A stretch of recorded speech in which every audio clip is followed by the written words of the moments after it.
이렇게 얘기를 할 때 좀 답답함이 있는 거죠. 선생님이 방금 얘기했던, 찬양 때 얘기했던 그 FM 모범생이 되라고 하는데 이 의미도 모르겠고. 근데 답답한데 벗어날 수가 없는 겁니다. 계속 가야 되고. 그래서, 저는 오늘 이 특강을 하면서 제가 특강을 임하는 마음, 그리고 저는 26살 때 들어왔거든요. 저희 집은 교회랑 아무 상관이 없고, 여기 계신 대부분의 분들과 좀 다를 수도 있어요. 여기 믿음의 자녀분들이 많다고 전 들었고, 저는 좀 달라요.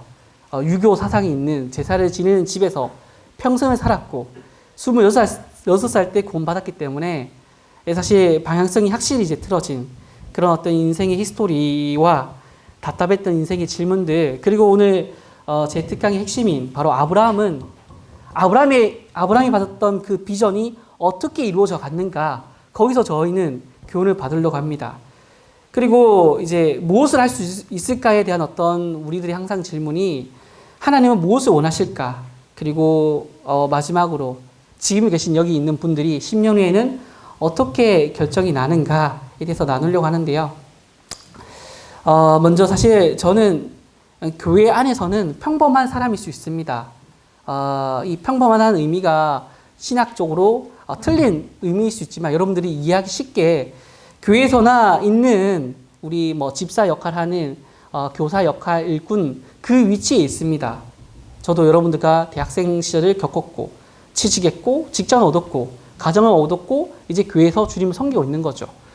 대부분의 이 특강은 특정한 어떤 간증을 가졌던 분들이 많이 했다고 알고 있는데, 사실 저는 그러진 않아요.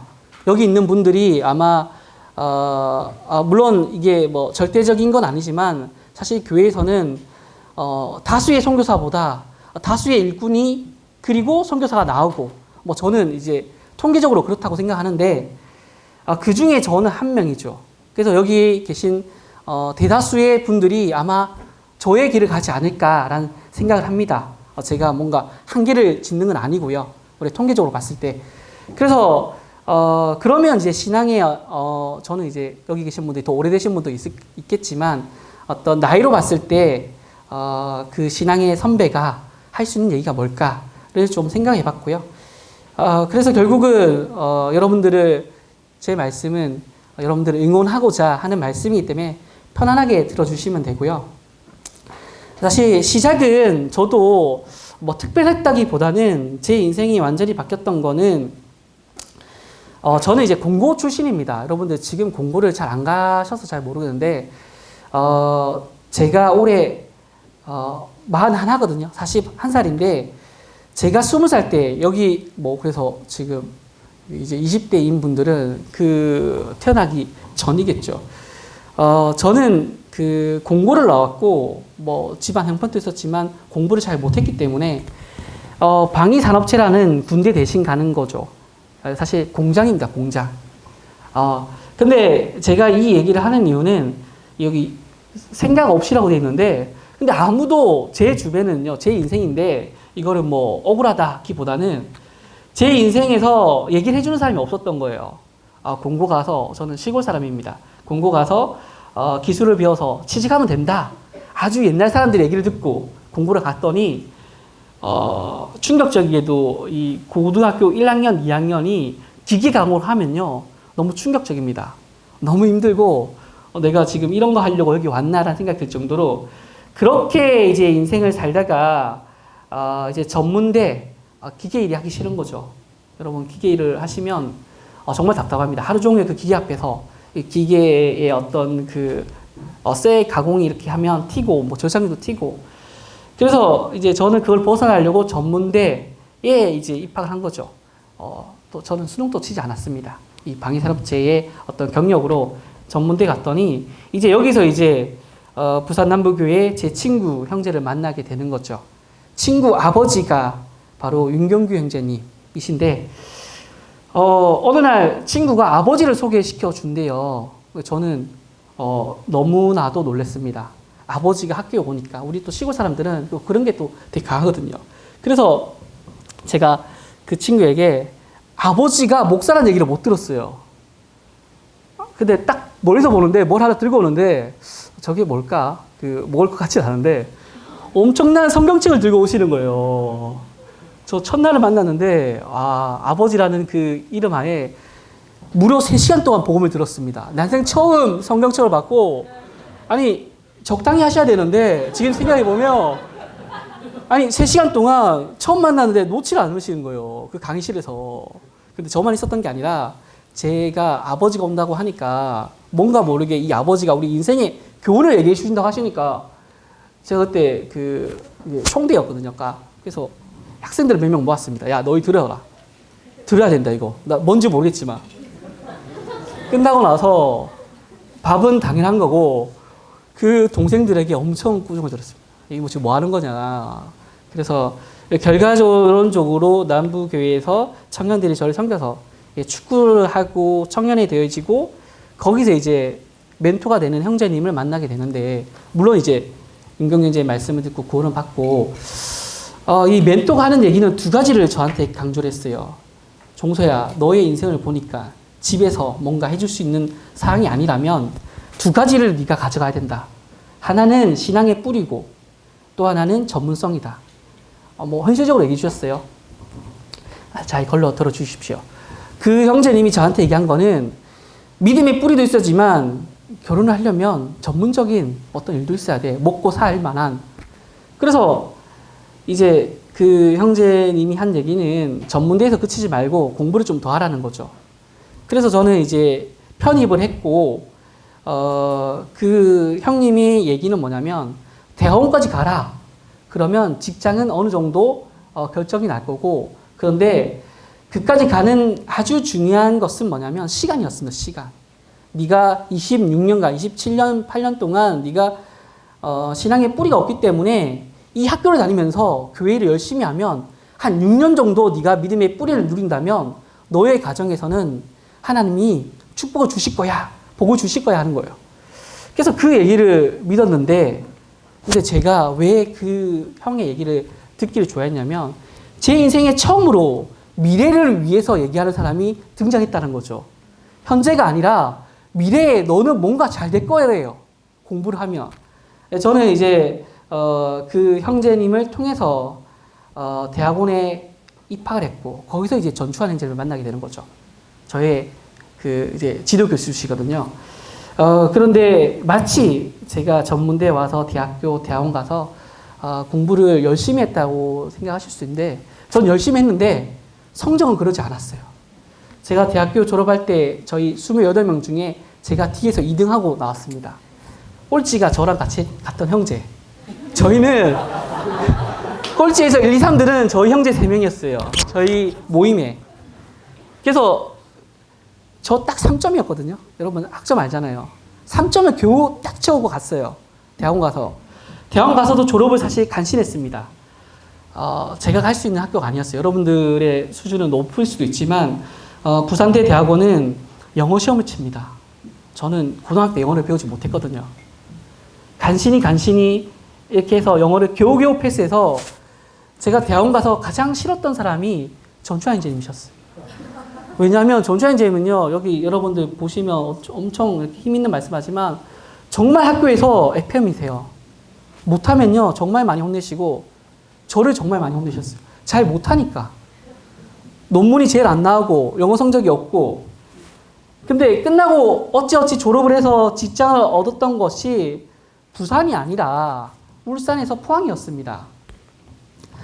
그래서 이제 저는 이제 청년 때에 주일학교, 저희 교회가 여기 아마 큰 교회에서 오신 분도 있고 작은 교회에서 오신 분들이 있는데 작은 교회는요, 청년들이 다 해야 돼요. 너 할래 안 할래가 아니에요. 어느 순간 돼 보니까 제가 주일학교 결혼하기 전에 교장이 돼 있는 겁니다. 교장요. 전 애들이랑 놀고 이런 거를 사실 좀 싫어하거든요. 애들을 제가 어떻게 해줄지도 모르고. 그래서 주일학교를 맡고 청년 때에 청년의 이제 리더 일을 하는 거죠. 뭐 청년의 리더라고 해서 청년들을 섬기고 뭐 이런 것들을 쭉 하면서 결혼하고 보니 저는 이제 가야 되는데 울산이든 포항이든 울산에 있던 회사가 포항으로 이사를 가는데 저는 역으로 집이 울산에서 다시 부산으로 오게 되는 그런 인생의 변곡점이 있었습니다. 그 이유는 뭐 교회에 필요해서일 수도 있지만 교회에 또 뭐 안타깝게도 교회에 일들이 있기 때문에 제가 갈 수 없는 상황에 내몰린 거죠. 그러면서 이제 그 형제님이 하셨던 거는 청년의 교사를 좀 해달라. 저는 청년의 교사를 배운 적이 없고요. 그냥 하게 되는 거죠.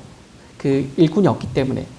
그러면서 이제 재정 집사까지 같이 맡고, 그 다음 해부터 바로 이제 수요 집회 주일 말씀 올라가라는 거죠. 이 약 한 7년간의 저의 하나님이 다루시는 이 강약길에서, 제가 힘들기보다는 왜 이 일을 나한테 맡기시는지를 모르고 했다는 거죠. 그리고 사실 제가 포항에서, 직장이 포항이거든요.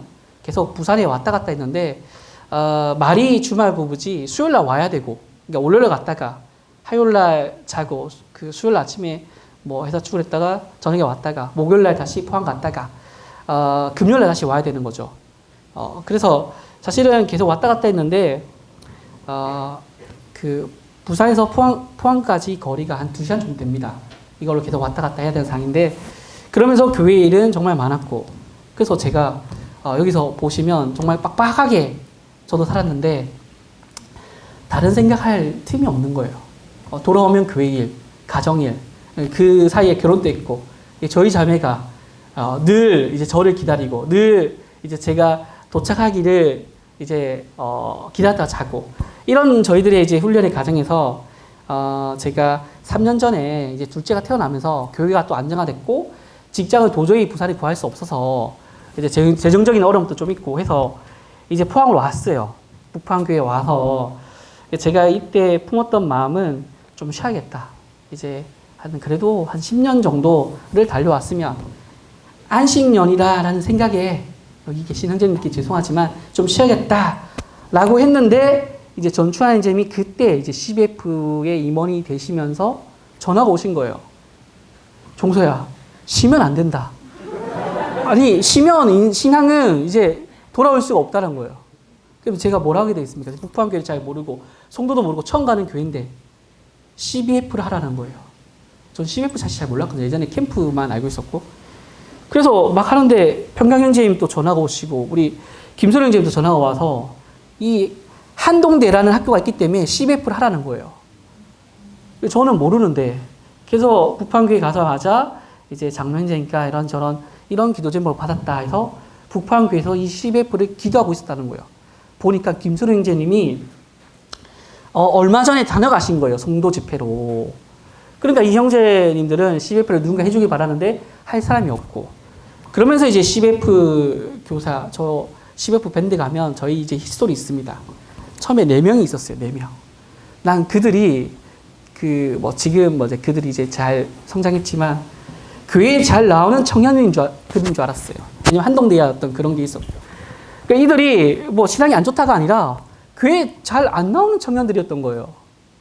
그래서 저랑 이제 CBF 하면서 제 목표는 이들을 교회에 나오게 하는 거구나 라는 생각으로 시작했다가, 그 다음에 청년회 이제 교사를 하게 되고, 이제 부서를 맡게 되고, 지금 북포항교회에서 이제 한 3년밖에 안 됐지만 이제 이런 일들을 하고 있는 거죠. 그래서 사실 쉬지 못했습니다. 뭔가 좀 쉬고 싶었는데, 영적으로나 계속 말씀을 깨달으려고 읽는 게 아니라 전하려고 읽었어요. 계속. 왜냐하면 매주 말씀을 전해야 되니까. 그래서 매주 제가 가장 많이 보는 게 성경보다는 주석이었습니다. 주석 파일이 저한테 있거든요. 주석을 계속 봐야 됐어요. 이 의미를 잘 모르니까. 그래서 이제 저의 이제 인생 히스토리는 사실은 너무 은혜로운 거죠. 공고에서 전문대 직장이 사실 공장에 있었던 제가 하나님을 믿고 나서 공부는 잘 못했지만 지금은 그래도 회사에 다니면서 주님 일을 할 수 있고, 이제 애가 둘인 가정을 이제 만든 이 은혜를 생각하면 일을 할 수밖에 없는, 그렇지만 일은 힘들고. 그래서 사실 작년에 이런 와중에 저의 이제 비전 중 하나가 학교에서 가르치는 일을 하고 싶다라는 거였습니다. 근데 이미 시작부터 보시면 아시죠? 우리 한국 어떤 사회는 냉정합니다. 교수가 되려면요, 정말 처음부터 공부 잘해야 돼요. 유명한 스카이 학교를 나와야 어떤 좀 유명한 이 교수를 할 수 있는데, 그런데 제가 보니까 그렇게 교수가 아니더라도 경력이 되고 박사학위를 받으면 나중에 전문대든 제가 다녔던 또 이제 뭐 이렇게 표현하면 좀 그렇지만 조금 낮은 학교들의 시간 강사라든지 이런 일들을 할 수 있겠더라고요. 꼭 뭐 정식 교수가 아니더라도. 그래서 사실 작년부터 올해 제가 이제 경상대에 박사학위에 입학을 합니다. 나이 41에 직장을 다니면서 제가 대학원에 갈 수 있는 하나님께 열어주신 것은 직장을 가지고 있고 가정이 있기 때문에 사실은 제가 대학원에 갈 수가 없거든요. 전일제니까. 근데 여기는 밤에 수업을 한대요. 그래서 이제 일주일에 한 번 평일에 밤에 이제 수업을 들으러 가야 되는 거죠. 논문도 교수님이 어느 정도 도와준다고 하셨기 때문에. 그래서 이제 대학원 가서 박사 과정을 이제 3년간 또 시작을 합니다. 뭔가 계속 하나님께 저한테 주신 것들은 제 능력에 비해서 뭔가 일을 주시고 계속 저는 그 인생의 어떤 큰 교훈 중 하나는 끝까지 하면요 이제 그게 남는데, 제가 실제로 직장에서 지금 가장의 위치에 있지만 제가 대학교나 대학원 때 성적을요 지금 우리 인사고과에 들어가지 않아요. 인사고과에는요 제가 마지막에 어디 나왔냐가 들어가요. 너무 고마운 거죠. 제 성적표를 우리 임원들이 본다면 승진할 수가 없어요. 그런데 얘는 저기 대학교를 어디 나왔고 대학원 어디 나왔어 이것만 얘기한다 이거죠. 여러분 끝까지 하는 게 중요하고 뭐 그렇다고 대충 하라는 건 아니지만 저는 정말 열심히 했는데 성적이 안 나오더라고요. 그래서 성적보다 내가 가고자 하는 그 방향대로 끝까지 가는 것이 오늘 저의 하고 싶은 얘기인데, 그런데 여기 계신 분들도 아마 다 이런 고민을 하실 것 같아요. 난 분명히 거듭났어요. 근데 나는 성화가 되어가는 가정에 있는데 이런 생각이 자꾸 들어요. 지금 내가 직장을 봤을 때 주님을 위해서 내가 말로는 직장을 얘기하지만 나를 위해서 직장을 고르는 게 아닌가. 뭐 우리 쉽게 하면 대기업 아니면 뭐 그 저적이 있는 그리고 페이가 센 뭐 어떤 것들. 그래서 내 삶의 우선순위가 정말로 주님인가 아닌가. 그런데 나이가 들면요, 여러분 여기 계신 분들 나이가 다 어리다고 제가 알고 있는데 들면 딱 한 가지 특징이 생깁니다. 집회 참석이 어려워집니다. 제가 오늘 좀 여러분들에게 찌르는 말 중 하나가 이 집회가 나올 건데요. 집회 참석이 참 어려워져요. 그 이제 대학교 졸업할 시즌 되면 뭐 영어 공부해야지, 뭐 해야지. 그래서 이 환경에서 정말 내가 이 모든 것을 해결하고 신앙생활을 할 수 있는가.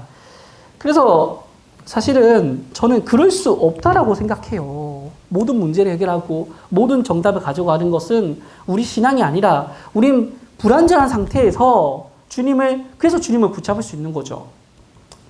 왜 아브라함의 비전이냐면요. 저는 아브라함을 참 좋아합니다. 아브라함은 참 인간다워요. 그리고 그 가정을 보면요. 아브라함이 걸어갔던 그 길을 보면 우리의 인생의 방향을 다 얘기하고 있어요. 이 성경 인물들은 대부분은요. 고난과 연단의 길로 갔습니다. 근데 아브라함은요. 그 가정을 명확하게 보여줘요. 그래서 저는 아브라함을 참 좋아하는데 우리 이 구약이 있는 이유가 뭘까요? 우리가 그걸 교훈받고 우리가 하나님의 섭리를 잘 알고 우린 신약시대에 살지만 이 구약을 꼭 봐야 되는 이유가 인생의 교훈, 하나님의 섭리가 구약에 녹아져 있습니다. 저는 거기서 이제 그 교훈을 받으려고 하는데요. 아브라함에게 주어진 비전이 있습니다. 여러분, 아브라함의 비전이 뭘까? 딱 떠오른 단어가 있어요. 아브라함의 비전. 저분이 뭘 얘기하는 걸까? 아브라함의 비전은요, 결론 딱 한 가지입니다. 예수 그리스도입니다. 이 성경을 잘 읽어보신 분들은요, 아브라함의 비전은요, 예수 그리스도예요. 그게 왜 이렇게 이어지고, 왜 아브라함의 믿음의 조상이라고 하는지, 그 가정을 오늘 얘기를 할 건데요. 그래서 아브라함의 비전은요, 역시 이 안에 말씀 보면 세상을 떠났고, 뜻이 나타났고, 그가 자기 아내를 2번이나 팝니다. 완전한 신앙이 아닌 거죠. 그가 자기 조카에게 모든 걸 양보하죠. 네가 저하면 난 우하고, 이 욕심을 다 버리죠. 그리고 그가 기르고 결국 조카를 구해내고 예배를 드리고요. 그리고 그 연단의 시간을 성경에 나와 있는 걸 짚어보면요. 약 한 25년간 그는 연단의 시간을 가집니다. 그리고 이 비전은요. 단번에 보여지는 게 아니었습니다. 아브라함의 비전은요. 서서히 보여졌습니다. 왜 그랬을까? 먼저 저희가 이 하나님의 비전, 우리가 이루고자 하는 목표, 우리 인생에서 당연히 그리스도인들은 궁금해합니다.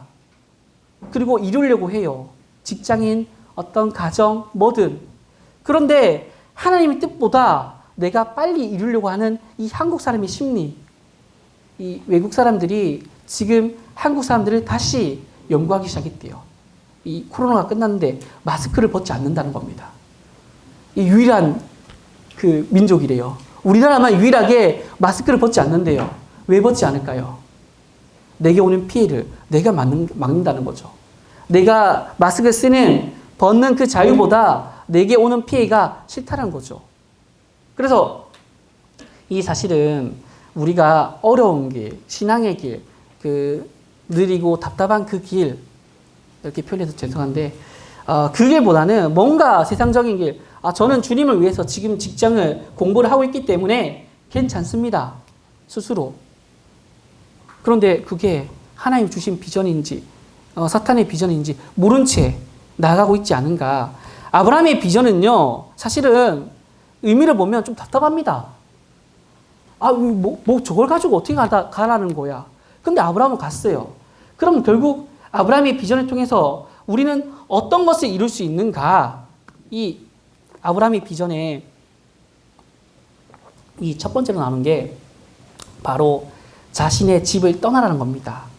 이 창세기 12장 1절부터 시작되는 아브라함의 이 여정에서요, 가장 먼저 하는 것은 세상을 떠나는 겁니다. 이 여호수아 말씀에 이 아브라함의 이 가문에 대해서 얘기를 하고 있습니다. 아브라함의 아버지, 나홀의 아버지 데라는요, 이 이방 민족의 그런 것들을 우상을 팔면서 부를 엄청난 축적한 상태예요. 그러면 쉽게 얘기하면 하나님이 아버지 집을 떠나라는 것은요, 네가 가진 재산을 포기하라는 겁니다. 이 요즘 세상 사람들이 이 건물주의에 대해서 얘기 많이 하는데, 하나님보다 높은 건물주의에 대해서 얘기 많이 하는데, 아브라함은요 그만큼 갖고 있었어요. 이는 너무나도 많은 걸 갖고 있었습니다. 하나님이 일을 할 때 너에게 가장 네가 의지가 되고 네가 안전한 것을 버리라는 거죠. 지금 저희가 가진 재산을 내려놓으라는 겁니다. 그리고 어디로 가랍니까? 강야로 가라는 거죠. 근데 고향과 친척 집을 버리라는 것은요, 세상적인 나를 버리고 바로 하나님을 선택할 수 있느냐의 문제죠. 여기 있는 분들 침례 받기 전에 다 이거 간증하셨잖아요. 이제 저의 주인은 내가 아니라 주님이라고. 시간이 흐르고 뜨거움이 사라지고 세상적인 현실적인 문제에 왔을 때 우리는 이것을 내려놓을 수 있는가? 쉽지 않죠. 하지만 먼저 세상을 떠나야지만 하나님의 뜻을 우리에게 임할 수 있다, 보여줄 수 있다는 거죠. 하나님의 뜻과 세상의 뜻이 공존할 수가 없어요. 두 주인을 같이 섬길 수가 없는 거죠. 아브라함은 가감하게 떠났습니다. 사실 12장 2절 이 말씀을요, 3절 말씀을 여러분 잘 기억하십시오. 마지막에 이 말씀이 어떻게 바뀌는가. 12장 2절 말씀에 믿는 자에게 뜻이 드러납니다. 내가 너로 큰 민족을 이루고 내게 복을 주고 내 이름을 창대하게 하고 너는 복이 된대요. 네가 축복하는 자는 복을 내리고 네가 저주하는 자는 저주한다. 땅의 모든 족속이 너로 말미암아 복을 받는다. 여러분, 제가 예수 그리스도라고 결론 냈잖아요. 이게 예수 그리스도로 이어지는데, 그런데 그 아브라함에게 이 말씀이 전해졌을 때 여러분들에게 자, 형제, 자매, 이제 세상의 길에서 주님의 길로 가자 했을 때 우리는 대번에 생각이 듭니다. 그래서 그게 어떻게 됩니까? 내가 그런 삶을 살면요. 내게 준 큰 복은 뭡니까? 저였으면 하나님께 물어봤을 것 같아요. 이때는 하나님과 대화하던 시절이었잖아요. 큰 복이 뭐예요? 내 이름이 어떻게 창대해집니까? 아브라함에서 아브라함이 되는데 그 의미가 뭡니까? 우린 물어보고 싶죠.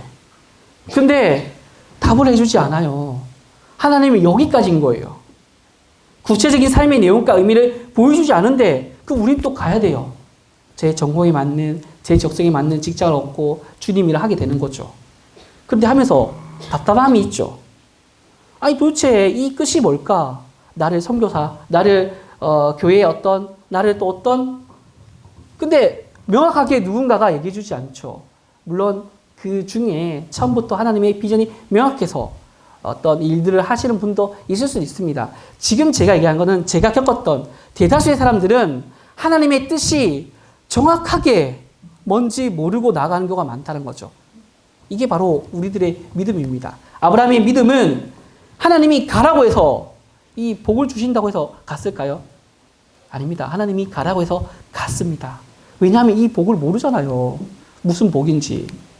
이게 왜 예수 그리스도인가? 성경에 나와 있습니다. 명확하게.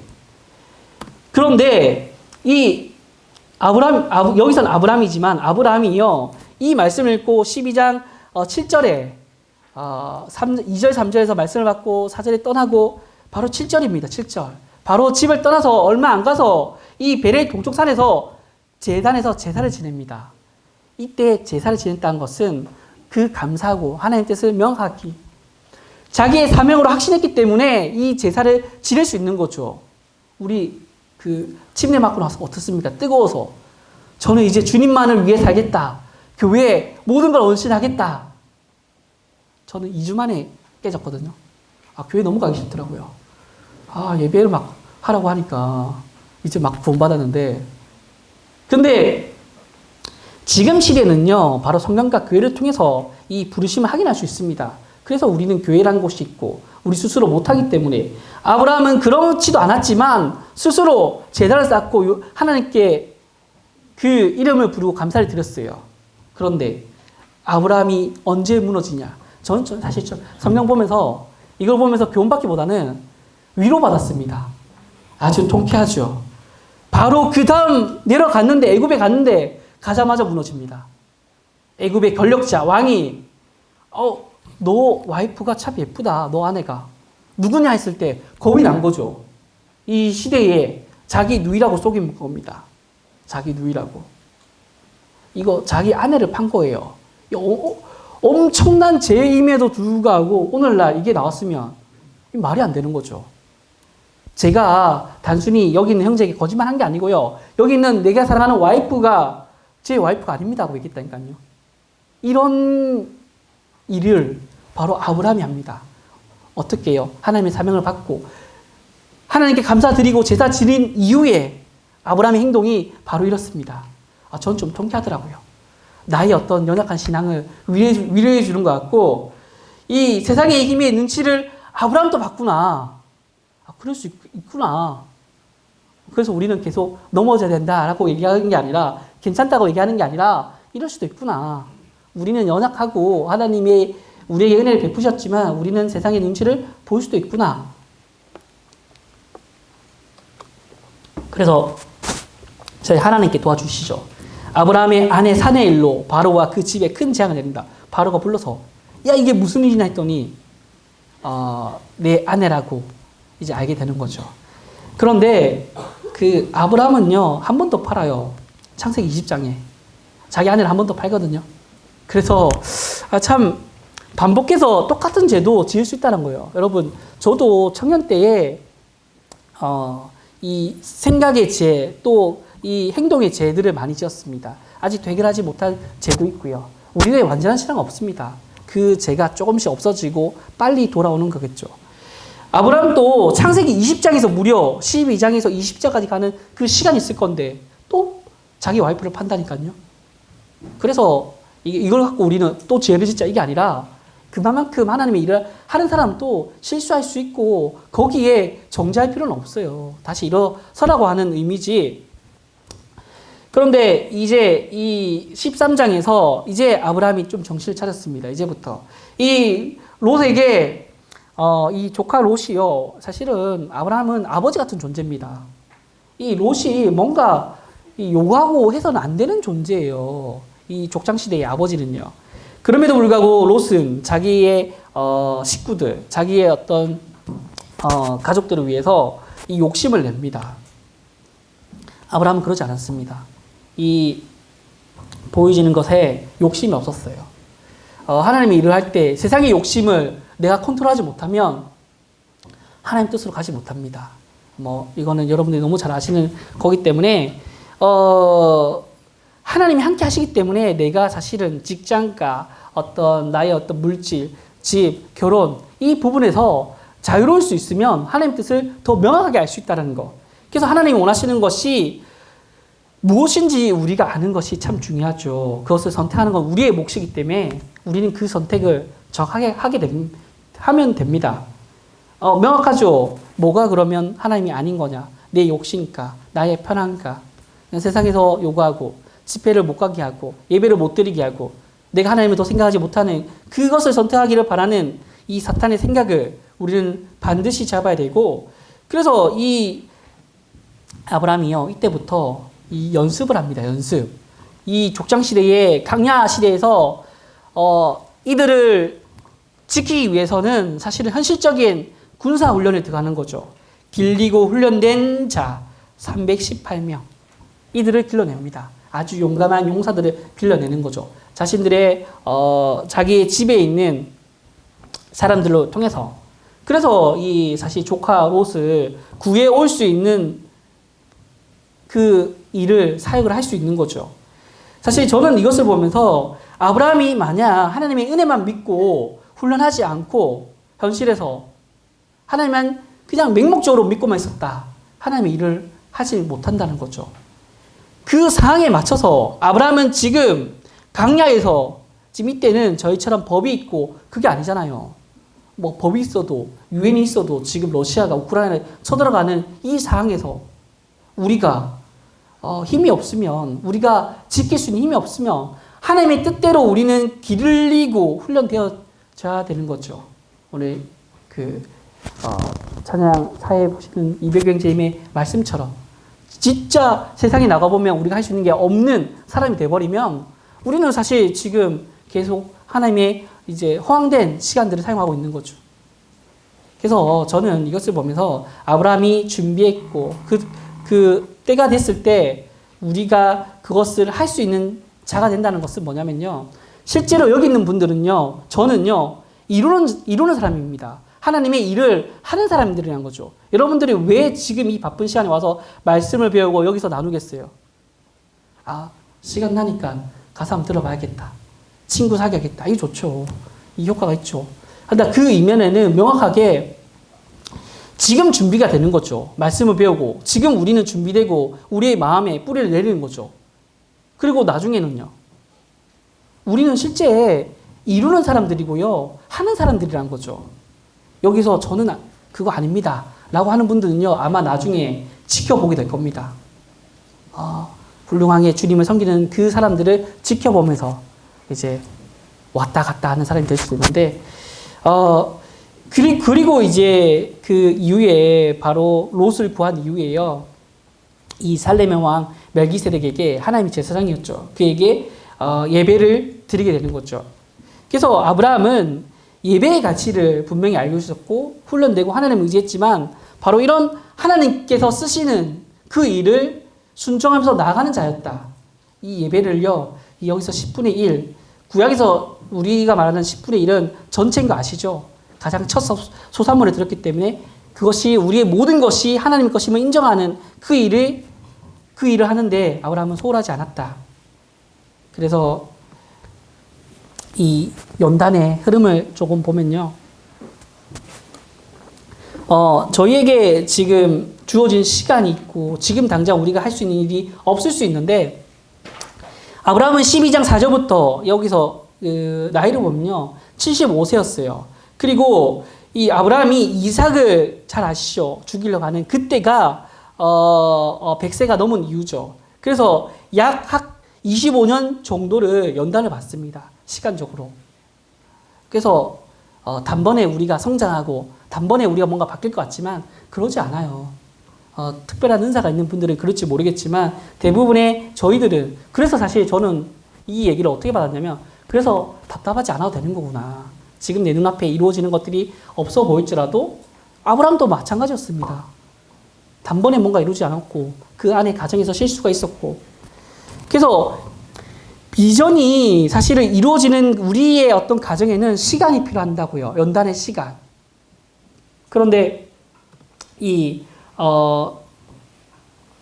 아브라함에게 하나님이 어떻게 얘기하냐면 내가 하려는 것을 아브라함에게 숨기겠느냐. 하나님은 아브라함에게 필요한 모든 말씀을 하신다 하셨고 하나님은 연단된 자를 항상 귀하게 사용하십니다. 소돔 심판에서도 하나님께서 그에게 얘기하였고 또 이 교회를 세우러 가는 자에게는요. 먼저 이런 연단, 시간 이런 것들이 필요하겠죠. 경험도 없고 잘 모르고 저같이 26살 때 들어왔던 청년이 막 여기 거의 20년 이상 지냈던 청년들을 막 가르치려고 한다. 그건 사실 말이 안 되는 거죠. 저도 배워야 되고. 그래서 저를 좀 혹독하게 다루신 게 아닌가 생각도 듭니다. 그렇다고 제가 막 모든 재산을 내놓고 막 그러진 않았고, 그냥 여기 계신 분들이 하는 만큼의 섬김이 있었다는 건데, 그런데 이 연단에서는요, 아주 중요한 일들이 있습니다. 바로 우리가 희생이 되어야 하는. 아브라함에게는 극단적인 어떤 희생이 필요했죠. 저는 이거 들여다보면요, 저의 자녀를 내놔라고 하면 절대 내놓지 못할 것 같아요. 제가 아버지가 되기 전에는 나도 아브라함의 믿음을 가질 수 있을까라고 생각했는데 아버지가 되보니까 저는 절대 못하는 믿음이었어요.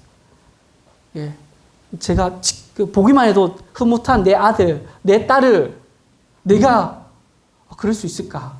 참 연약한 마음이지만 아브라함은 바로 이 이삭을 드릴 때에 주저하지 않고 아침에 일찍이 그를 잡으려고 그의 믿음이 보여진 거죠. 그래서 이 연단의 과정에서 때로는요, 이런 극단적인 거는 아니겠지만 우리가 가장 소중하게 생각하는 거 어떤 아들입니까? 100살 때 낳은 아들이에요. 그리고 이때의 복은요, 내 민족과 상관이 있기 때문에 뭔가 뜻은 잘 모르지만 그 복이 시작되려면 아들이 있어야 되는데 그래서 이 아들은 가장 귀한 아들이었다는 거죠. 여러분들 중에 가장 귀한 것이 어떤 건지 모르겠지만 하나님이 그것을 내놓으라고 할 때가 온다면 극단적이진 않겠지만 내가 소중하게 생각하는 나의 학교, 나의 직장, 또 나의 시간 이런 것들을 내놓으라고 하실 수도 있다는 거죠. 이 비전이 이루어져가는 과정이 이제 사실은 명확해지려는 것을 얻을 수 있다는 것. 저의 오늘 이 메시지의 핵심은 바로 여기인데요. 하나의 비전은 서서히 명확해진다. 말씀을 보면요. 12장 1절에 네가 벗어나라. 그리고 너에게 큰 민족, 내 이름, 그리고 너는 복이 되고 복을 내리고 저주하는 사람에게 저주하고 그리고 모든 족속이 너로 말미암아 복을 얻는다. 이 7가지 일을 하나님께 얘기를 하셨습니다. 그런데 최초의 하나님의 약속이 하나님의 뜻대로 살아야지만 이것이 이루어진다는 것이 당연한 얘기인데 15장에 아브라함이 물어봅니다. 아니 내가 지금 열심히 살고 하나님 뜻대로 살고 있는데 우리 이제 우리의 그 사람들 많아졌어요. 롯의 사람도 많아지고 그런데 정작 중요한 나의 자녀가 없는 겁니다. 그래서 물어봐요. 15장이나 돼서야. 그래서 물어보니까 하나님께서 말씀하시죠. 다른 장자를 내가 넣으려고 하니까 안 된다는 거예요. 기다려라. 내 몸에서 날 자가 내 상속자가 된다. 그리고 5절에 힌트를 주십니다. 우러러 묵별을 셀 수 있나 보라.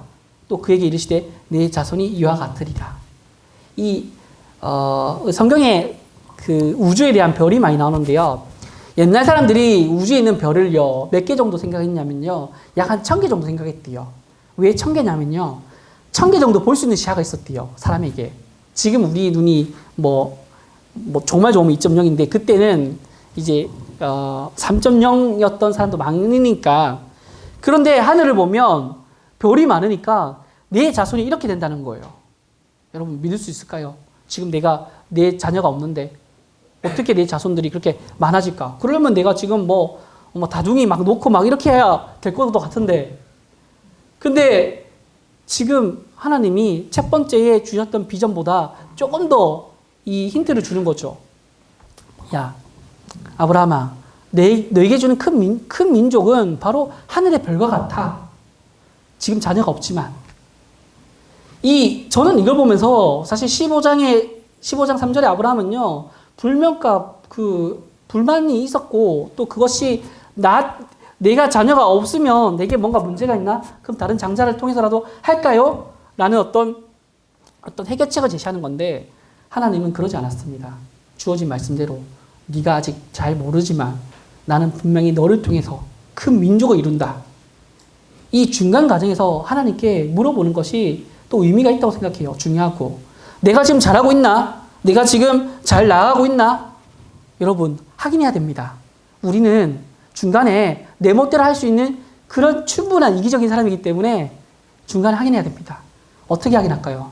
성경에서, 잘 모르는 성경에서? 그렇지 않죠. 그래서 여기 있는 여러분들의 동역자들, 여러분들의 지금 사귀는 이 친구들, 형, 누나, 언니, 오빠, 이 분들, 그리고 동생, 이 영적인 친구들이 나중에 내가 고민이 될 때 교제해 줄 수 있는 거죠. 사실 우리 바로 장로님께 바로 가기는 좀 부담스럽잖아요. 정해진 답이 있는데, 그런 답정너에게 가기에는 좀 부담스럽고, 뭔가 내 얘기를 잘 아는 우리 친구들이 가서 얘기를 해주면, 그 중에 정신 차리고 주님 붙잡고 있는 친구가 있다면 이런 얘기를 해주겠죠. 흔들리지 마라. 하나님이 보여준다. 그 말 한마디 듣는 것도, 내 얘기를 들어주는 것만 해도 우리는 위로가 되고 또 길을 돌릴 수가 있죠. 그래서 참 이런 캠프가 참 의미 있는 자리라고 생각하는데, 이 17장에 가서 이제 사이즈를 다시 얘기해줘. 사이즈. 17장에 가서 하나님이 어떻게 얘기하냐면, 아브라함에게 네가 여러 민족의 아버지, 이제 큰 민족이 아니고요, 여러 민족이래요. 내 이름을 아브라함이 아니라 아브라함이라고 이름을 창대하게 하셨죠. 이제 비전이 하나씩 이루어지는 겁니다. 내가 너를 여러 민족의 아버지가 되게 한다. 그리고 내가 내게서 민족들이 나오게 하며 왕들이 나온다. 그리고 7절이 정말 중요한데요. 내게 주어진 그 말씀은 네 후손에게까지 영원히 언약을 잡고 너와 내 후손의 하나님이 된다. 여기서 비전이, 아브라함은 사실 이걸 알고 12장에 갔으면 더 확실한 삶을 살 수 있었을까? 아니, 이해를 하지 못했을 수도 있어요. 중요한 것은 이 10년 뒤에 이 말씀이 전해졌다는 거예요. 이거 어마어마한 말씀이죠. 우리 언약은 하나님과 깨어지지 않는데요. 우리는, 여러분 혹시 우리가 아브라함의 후손인 건 알고 계시죠? 믿음의 조상이기 때문에. 그게 결국 이제 이루어지는데, 이 아브라함의 비전을, 흐름을 보면요. 우리도 하나님께 이렇게 뭔가 서서히 우리가 알게 되구나. 내가 청년의 교사를 계속하는 이유가 무엇인지 나는 그때는 몰라요. 하고 나서 제가 한 명 한 명 구원을 받는 그 과정에서 제가 도움이 되고 우리의 공통적인 열매가 주님 안에 들어왔을 때, 그때 제가 느끼죠. 이러려고 나를 쓰시는 거구나. 나의 헌신과 나의 섬김이 필요하시구나. 그때 조금씩 느끼죠. 그런데 10년 동안 이 얘기를 이제서야 해줍니다. 하나님께서. 비전의 가치가 더 명확해지죠. 어떻게 보면 이 비전의 가치는요, 그 사람이 담을 수 있는 그릇이 돼야지만 나올 수 있다는 거죠. 이 17장에서. 그러면 저희가 22장에서 이 이삭을 드리잖아요. 그러면 22장 3절에서 드리는데 12절에서 이제 이제야 내가 하나님을 경외할 줄을 아노라. 너는 이제 하나님을 경외하는 사람이란 걸 내가 이제 알겠다. 너는 충분히 이제 하나님의 비전을 이룰 수 있는 자가 되었다. 라고 정의할 수도 있고, 22장 17절에 이제 비전이 명확하게 모든 게 밝혀집니다. 예수 그리스도. 내 씨가 크게 번성하여 하늘의 별과 같고, 여기 앞에 보면 여러 민족의 아버지가 된다고 했는데, 다시 이 하늘의 별과 바닷가의 모래와 같다고 되어 있습니다. 이제 하늘의 별은 사실 우리는 많다고만 알지 정확하게 잘 모르잖아요. 바닷가의 모래는요, 여러분 셀 수 있나요? 셀 수 없습니다. 근데 사람이 봤을 때 느낄 수 있는 거죠. 현실적으로. 저렇게 많이요. 나의 자손들이. 바닷가에 가보면 되잖아요. 모래가 너무 많잖아요. 내 씨가 그 대적의 성문을 차지하리라. 이 사탄을 이긴다는 얘기죠. 내 씨로 말미암아 천하 만민이 복을 받는다. 내 씨로 말미암아 천하 만민이 복을 받는다. 바로 예수 그리스도가 너의 자손에서 예수 그리스도가 나온다는 거죠. 엄청난 비전이었습니다. 아브라함에게 주어진. 우리 모두를 살릴 비전이 아브라함부터 시작되었다는 거죠. 아브라함의 그 여정에서 자기 후손들 중에 믿음의 계보를 갔던 그 사람들 중에 예수님이 계셨다는 거죠. 천하 만민의 복은요, 예수님 통해서 모두가 거듭나는 복이었고, 아브라함의 자손은요, 셀 수 없이 많아졌습니다. 우리가 아브라함의 자손이에요. 우리가 이 비전에, 그 비전이 아직, 하나님의 모래가 같다라는 이 비전이 아직도 우리가 계승하고 있는 거죠, 사실은. 아브라함의 그 받았던 말씀이, 그 언약의 증거가 저희들인 거죠. 그래서, 그러면, 아브라함의 비전은 그러면 어떻게 지킬 수 있었는가? 방법은 뭔가? 너무 당연한 대답인데요. 너무나 확실한 대답인데, 근데 이 창세기 22장에는 이 결론을 이렇게 내고 있습니다. 바로 내가 나의 말을 준행했기 때문에 되었다고 했습니다. 너무 뻔한 대답이지만 창세기 12장부터 한 번도 이런 얘기가 없어요. 아브라함에게 네가 말씀을 잘 지켰기 때문에 이삭을 드렸다, 줬다, 뭐 이게 없어요. 22장 17절, 18절에 와서야 네가 이렇게 된 것은 천하 만민이 복을 받는 것은 내가 말을 잘 준행했기 때문이다. 과거형으로 얘기하고 있습니다. 여러분 이 교훈의 의미를 알겠죠? 우리가 비전을 이뤄갈 때 야 말씀 잘 지켜야 돼. 늘 듣던 그 얘기가 말씀과 기도 널 봐야 되고 지켜야 돼. 이 얘기가 이 인생 끝에서 아브라함을 평가하는 그 시점에서 네가 말씀을 잘 준행했기 때문에 내게 이런 복을 내리는 거야 라고 되어 있습니다. 말씀이 순종한 자에게 비전이 보여지고 이루어진다는 것을 다시 한번 확인하는 거죠. 참 드라마틱하게 맨 마지막에 처음부터 네가 말씀을 잘 전하면 예수님이 너의 후손으로 나오겠다 라고 하는 것이 아니라 성경은 자 하나님 뜻대로 가 믿고 가 그리고 말씀대로 살아. 그랬더니 나중에 네가 너에게 주어진 비전이 이런 거다 라고 얘기한다는 거죠. 이 아브라함에 대해서 우리 신약에서도 이렇게 평가하죠. 이 로마서 말씀에 믿는 모든 자의 조상이 되었다. 아브라함의 약속의 말씀이 이루어졌고 예수님을 통한 진정한 복은 우리가 받게 되었죠. 그래서 물론 수치상으로 이 영적 자손들이 세계 인구의 30%가 뭐 가톨릭까지 포함하겠습니다. 해서 30%가 이 약 20억 정도가 이제 하나님의 존재를 믿고 있다라고 되어 있습니다. 그러면 이 30여 명, 근데 이거는 죽은 자들도 포함되는 거잖아요. 우리가 계속 죽고 살고 하니까. 그러면 누적된 수는 바다의 모래와 같다는 거죠. 아브라함의 비전은 이루어졌고 이루어지고 있는 거죠. 우린 계속 복음을 전할 거니까. 그 끝은 하나님이 정해 놓으셨지만 저희는 잘 모르지만 그러면 하나의 비전은요. 이 아브라함 통해서 명확하게 밝혀졌습니다. 그래서 이 우리가 유혹받고 하나님의 비전 안에 들어올 것인가 말 것인가를 우리는 결정해야 되고 이 하나님을 믿고 일어설 것인가 아닌가. 저는 하나님의 이 비전은 이런 굴곡이 있다고 생각합니다. 그래서 우리가 이것을 위해서 노력하는 자가 될 것인가, 뭔가 하나님께 더 쓰임 받는 자가 될 것인가 아닌가를 우리는 고민해야 되고, 그래서 하나님이 우리를 통해서 이루신 결과는 사실 여기 있는 분들이 나중 5년, 10년 뒤면 다 달라질 겁니다. 그래서 늘 우리는 이렇게 얘기해요. 무엇을 할 수 있을까? 나의 신앙을 위해서 무엇을 할 수 있을까? 가장 먼저 나오는 것이 적당히 부담 안 되게. 부담 주지 마. 그럼 또 교회 안 나오잖아. 이런 것들이 완연해져 있습니다. 그래서 뭔가 당연하게 요구할 수 있는 것도 요구 못하게 되는. 그래서 이 하나님 통해서 내가 무엇을 할 수 있을까? 우리는 늘 이런 질문을 합니다. 이 교회가 어렵고 힘들고 특히 대형 교회에서 오신 분들도 있고 작은 교회에서 오신 분들도 있는데 모든 교회가 똑같이 우리 양육과 어떤 사랑 그런 프로그램들을 줄 수는 없어요. 이게 우리 모임에 처해진 상황이고 이것을 너무 뭐 이상적으로만 볼 수는 없습니다. 제가 작은 교회에 있어서 그렇습니다. 그렇다면 그 교회를 수평적으로 옮겨야 되는가? 수평적으로 옮기면 수평적으로 가서 더 잘할 수 있는가? 잘된 케이스도 있겠죠.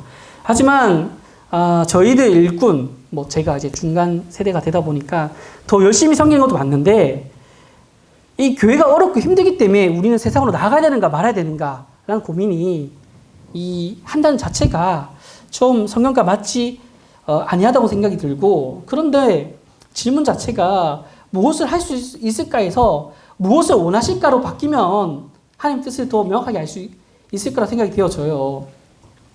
우린 늘 교회와 하나님께 무엇을 하면 됩니까? 또 무엇을 해주세요 라고 하지. 우리가 교회에 가서 여기 계신 분들이 대접받을 때는 어른인데 뭔가 일을 할 때는 아직 애예요. 제가 느끼는 거는. 뭔가 대접받고 뭔가 의견을 물어볼 때는 어른처럼 얘기하는데 뭔가 해라고 하면 저는 아직 그 정도가 안 됩니다. 여러분 20살 넘으면요. 이제 학생이 아니에요.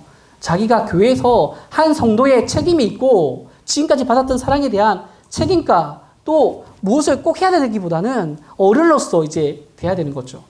여러분들 청년의 교사와 우리 지역회 장로님들께 본인 장로님께 한번 물어보세요.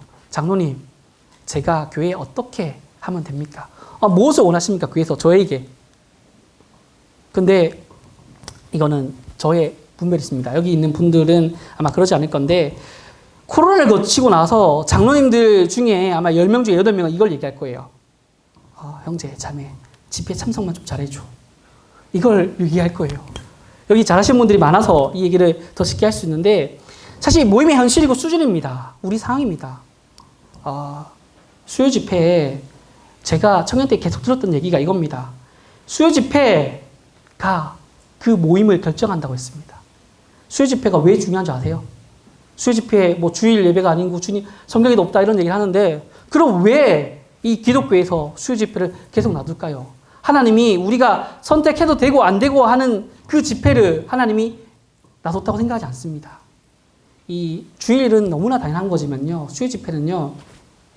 청년에도 마찬가지지만 내 것을 내려놓을 수 있고 내 것보다 주님의 예배가 더 좋으냐 사랑하느냐 여기에 우리 훈련 과정이에요. 수요 집회 가서 우리 모임 주일날 가서 우리 교회가 유튜브에 있는 대형 교회에 있는 그 말씀을 우리 교회에서 안 들어주는데 뭐 어떡하겠어요. 우리가 지금 하나님 보이신 교회인데 근데 우리는 훈련의 과정에 있다고요. 수요 집회를 청년 때요. 저는 정말 씨름해서 나갔거든요. 제가 그 해양대학교 다닐 때 편입했던 그 형제가 저를 인도했던 형제와 제가 인도했던 형제 3명이서 같이 다녔는데요. 이게 좋은 게 있는데요. 안 좋은 게 뭐냐면요. 같이 움직여야 돼요. 난 정말 싫은데 공부하고 싶은데 내 성적이 지금 이런데 수요 집회 가야 돼요. 학교가 또 멀어요. 1시간 반 이상 걸려요. 교회까지. 또 돌아오면 우리 도서관에서 뭘 하겠습니까? 잠밖에 안 잡니다. 피곤해서. 이게 무슨 의미가 있을까? 예배 가서 말씀도 안 들었는데. 근데 그 과정의 훈련의 과정을 느끼고 이 수요 집회를 우리가 선택해야 되는가 말아야 되는가.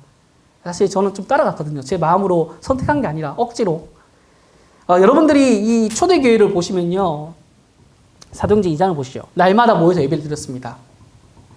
이 수요 집회 선택 사항인가 아닌가 하나님께 물어보면 됩니다. 해도 되고 안 해도 되는 수요 집회. 그럼 없애면 되는 거죠. 왜 수요 집회를 합니까? 수요 집회는 청년들이 안 나와라는 게 이미 공공연한 사실이에요. 저는 우리 모임에 뭐 주요 형제나 민교자매 이제 재용 형제가 와 있지만 제가 저희 교회 리더들인데 제가 확실하게 이들에게 안정감을 느끼는 거 다른 거 없습니다. 전 고민하지 않아요. 이들이 성장했고 성숙하다는 걸 느끼는 거 언제 느끼자면 토요일날 이들이 안 나올 수도 있다는 생각을 하지 않아요. 청년의 교사로서 가장 고마운 거는 매주 나와주는 겁니다. 이게 사실 처한 환경이에요. 여러분들이 그렇다는 건 아니지만 그러면 제가 10년 동안 신앙생활 하면서 내가 뭘 가지고 왔는가 나에게는 뭐가 바뀌었을까? 내 비전은 얼마큼 이루어졌을까를 얘기하고 하자면 가장 많이 얘기하고 싶은 게 사실 수요 집회입니다. 수요 집회 저 고민하지 않아요. 옛날엔 고민했거든요. 이 이득을 따졌단 말이에요. 근데 수요 집회 당연하게 됐어요. 이게 여기 있는 분들도 야, 뭐 저 당연한 얘기를 저 형제님이 할까 했는데 제 수준에서는 제가 집회 나가는데 꺼리낌이 없어졌다는 거죠. 당연한 거고 수요 집회 회식 있어서 저 못 갑니다라고 할 정도가 됐다는 거죠.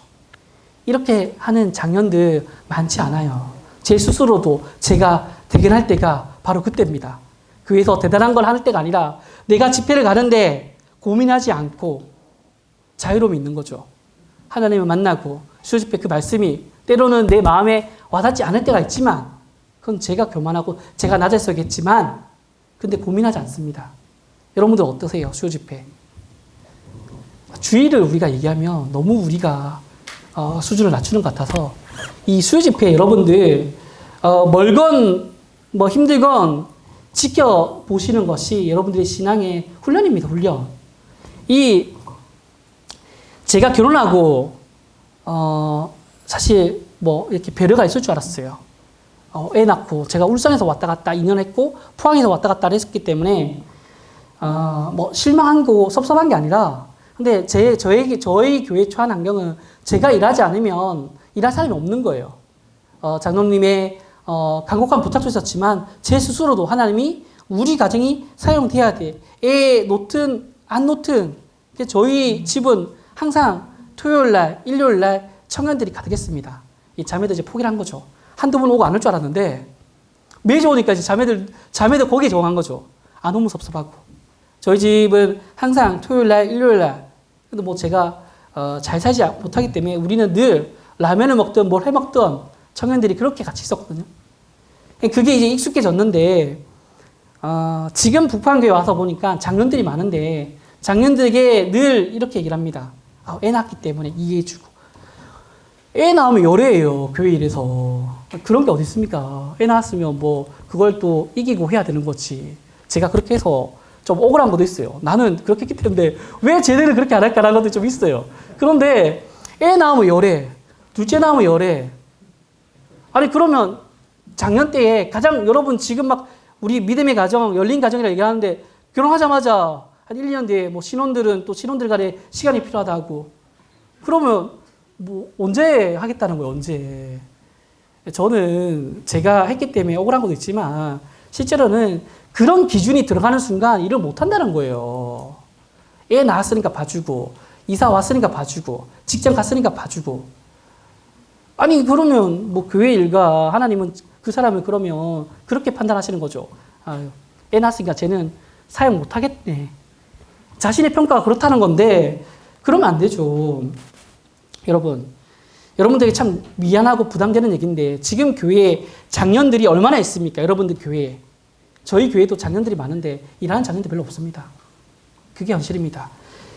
여기 있는 분들보다 저희 때가 청년들이 더 많았어요. 10명 중에 5명은 우리 모임 생활도 안 해요. 저의 동역자들과 저를 교제했던 사람들은요. 2-3명은요, 우리 모임에 완전히 떠났다니까요. 저 10명 중에 2-3명만 지금 교회에서 일을 하고 있어요. 그도 제가 봤을 때 많이 한 것 같고. 근데 왜 열정 있는 지금의 청년들이, 여러분들이 왜 이후에 장년이 돼서 일을 하지 않느냐. 이거죠, 이거. 이건 여러분들부터가 아니라 저희 때부터 시작됐던 겁니다. 이 모임에 미래가 있겠습니까? 제가 오기 전에 월요일날 영남 장로를 저희 모임에서 했습니다. 영남 장로 하는데 장로님들 오시는데 다 50대, 60대예요. 여러분들의 아버지 때죠. 저에게는 삼촌 때의 분들이 아직도 장로 일을 하고 계세요. 20년, 30년만. 일할 사람이 없다는 거예요. 이게 우리 모임의 처한 환경이고 왜 그들이 끝까지 말씀을 붙잡고 가지 못했는가?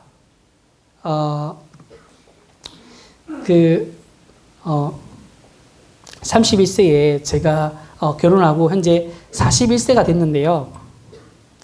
저는 청년의 교사, 부서 담당자, 올해 봉사부도 맡았습니다.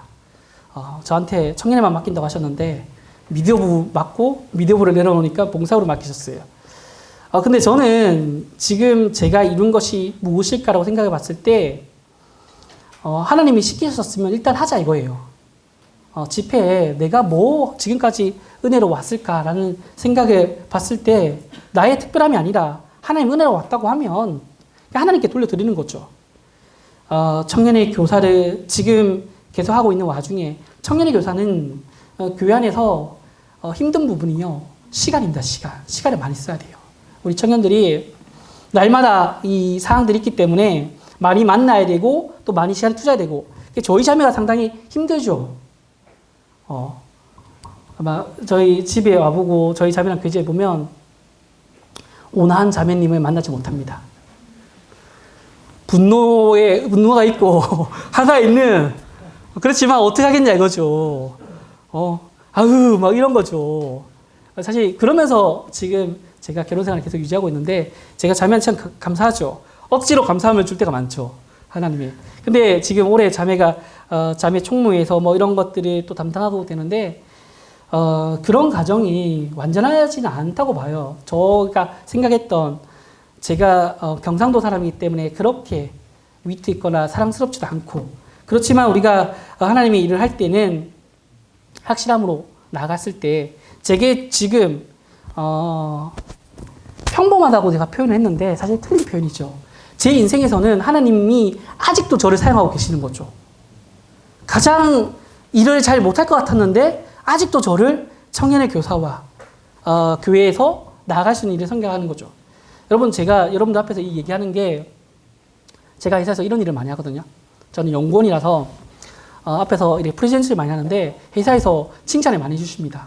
근데 제가 그 능력이 어디서 생겼냐면 바로 교회에서 생겼어요. 제가 27살 때, 28살 때 제 친구는 교회에서 복사기였습니다. 복사기 옆에 숨을 수 있는 공간이 있었어요. 제발 찾지 않았으면 좋겠어. 맨날 그 얘기가 그 얘기인데 맨날 저한테 그 얘기 하시니까 복사기 옆에서 휴대폰 하는 게 저의 교회 생활에 사실 많은 시간을 차지했거든요. 앞에 나서는 것도 싫었고. 그런데 오늘날 보니까 제가 여기 있는 분들 앞에서 사실은 특강을 봤을 때도 제 말씀이 깊이 있고 뭔지 모르겠지만 사실 저는 저한테 떨림은 없어요. 이게 훈련이 됐다고 생각합니다. 회사에서도 발표할 때 사실 이제 그 회사에서는 이 사회적인 겁니다. 세상적인 거고 이 뻥을 잘 쳐야 돼요. 우리가 안 했는데 할 수 있습니다. 우리 회사는 그거 해주고 저거 해주고 영업적인 마인드인 거죠. 다 가능합니다. 뭐 그게 막 두두두두 나오니까 끝나고 나면 저한테 그런 얘기합니다. 완전 사기꾼이라고. 그거 우리 회사 언제 했냐고. 일단은 따고 보자고. 일단은 우리는 수주하고 영업하고 보자고. 그래서 사실 뭐 이런 어떤 장기술이 늘었다고 제가 뭐 인생에 큰 변화가 있다는 건 아니지만 삶의 의미와 목적이 분명해졌다는 거죠. 제가 해야 되는 것은 분명히 해야 되고 제가 쓰임 받는 것에 대해서 책임감을 미룬다든지 그래서 안 된다는 거죠. 그래서 이 10년 후에 우리의 위치는 사실 여기 있는 분들의 10년 후의 위치는 지금처럼 계속 아브라함처럼 믿음의 말씀, 믿음의 길로 계속 갔을 때만 의미가 있는 겁니다. 중간에 좀 쉴게요. 저 유학 좀 갈게요. 저 공부 좀 할게요. 뭐 좀 할게요. 그러면서 지키는가 안 지키는가의 문제죠. 수요 집회 왜 못 지킵니까? 여러분들 정말 그렇게 공부해야 되고 정말 바쁘냐고요. 집에서 부모님께 용돈 다 받잖아요. 알바하면서 하는 분들도 계시겠지만 그런 특별한 상황이 아니면 수요 집회, 청년의 주일 집회, 주일 예배를 못 지킨다는 건요. 이건 하나님께 어떠한 이유도 핑계할 수 없어요. 저희가 서울 왔는데 역시나 차 끌고 왔습니다. 역시나 수도권은 지하철 안 타면 답답하더라고요. 힘들더라고요. 근데 여기서는 그런 얘기 한다면서요. 1시간은 가까운 거리라고 얘기한다면서요. 이 1시간 정도는요, 우리가 드릴 수 있습니다. 왔다 갔다 2시간인데, 하나님은 와서 어떤 특별한 것을 가져가라는 게 아니라 그 가정을 보신다는 거죠. 얘가 하나님께 드리느냐, 안 드리느냐. 1시간, 2시간 아까워하느냐, 안 하느냐. 아깝죠, 사실. 1시간, 2시간 타고 차 안에서 뭘 할 거예요, 지하철에서. 책도 읽는다지만 그것도 한계가 있고. 근데 그게 우리 생각인 거고, 하나님은 다 보고 계시다는 거죠. 그래서 10년 뒤에 여기 있는 분들이 과연 저의 위치로 와서 또 섬길 수 있느냐, 없느냐. 여기 계신 분들이 저는 이제 응원해 드리고 싶은 거고, 하실 수 있다는 건데, 포기하지 마시고, 아브라함의 말씀을 보면서 인생의 굴곡이 있을 때, 동료들을 붙잡고, 말씀을 붙잡고, 나아가면 되는데, 자, 지금까지 좀 곁들여 하면서 시간을 좀 많이 썼는데요. 이제 마지막은 저 이런 얘기 해주고 싶더라고요. 저희도 더 열심히 해야 돼요. 앞에 있는 사람들도. 저희가 이제 여러분한테 일을 주겠다 이런 의미가 아니고요. 저희도 더 열심히 하고 여기 계신 분들도 정말 모임에 가서 의미 있고 모임에 어떤 역할 또 쓰임받는 하나님이 원하시는 것을 찾고 그것을 해 나아가 주시기를 바란다는 의미인 거죠. 그래서 확실한 신앙의 길, 여러분 지금 가고 있는 그 길이 틀리지 않았다는 것을 더 한번 말씀드리고, 아브라함처럼 그 마지막에 이삭까지 드린 우리 신앙의 경지에 올랐을 때 하나님이 우리에게 어떤 비전이었는지를 얘기해 줄 수도 있다. 이것도 기억하시고 제가 준비한 특강은 여기서 마치도록 하겠습니다. 감사합니다.